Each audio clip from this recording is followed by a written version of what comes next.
និយាយពីហ្គេម mobile លេងចានមួយនេះ game អីក៏ខ្ញុំចេះលេងដែរប៉ុន្តែខ្ញុំមិនចេញសមត្ថភាពចង់និយាយចឹងណា Sorry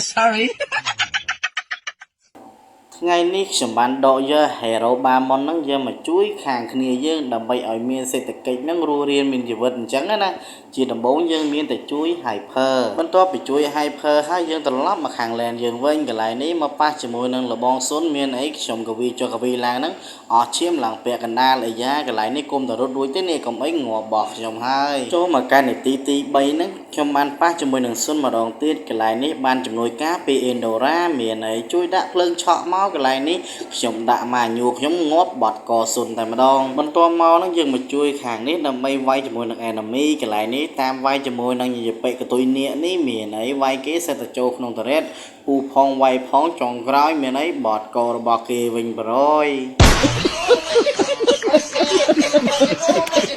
ចូលមកដល់នាទីទី5កន្លែងនេះហ្នឹងមីកទឿណាហ្នឹងឈាមសល់មិនតិចទេកន្លែងនេះខ្ញុំដាក់ skill ទី1រត់ទៅដល់ដាក់ផ្លឹបវាយកទឿងាប់តែម្ដង50 មើលកន្លែងនេះអាប៉ិស៊ុនដូចជាចង់បុកតែខ្ញុំដល់ហើយនេះបុកផ្ដាច់តរ៉េតខ្ញុំហើយចង់វាយទាំងខ្ញុំទៀតមានអីដាក់ម៉ាញូវាយចុះវាយឡើងហ្នឹងក៏វីបថៅដាក់បឹបបតកតែម្ដង solo kill កន្លែងនេះកំពុងតែ clear មានយ៉ាងមានក្តីសុខមានអីហ្នឹងថែងគេមកហើយអាប៉ិស៊ុននោះមកទៀតចាក់បោកខ្ញុំបោះចូលតរ៉េនមានអី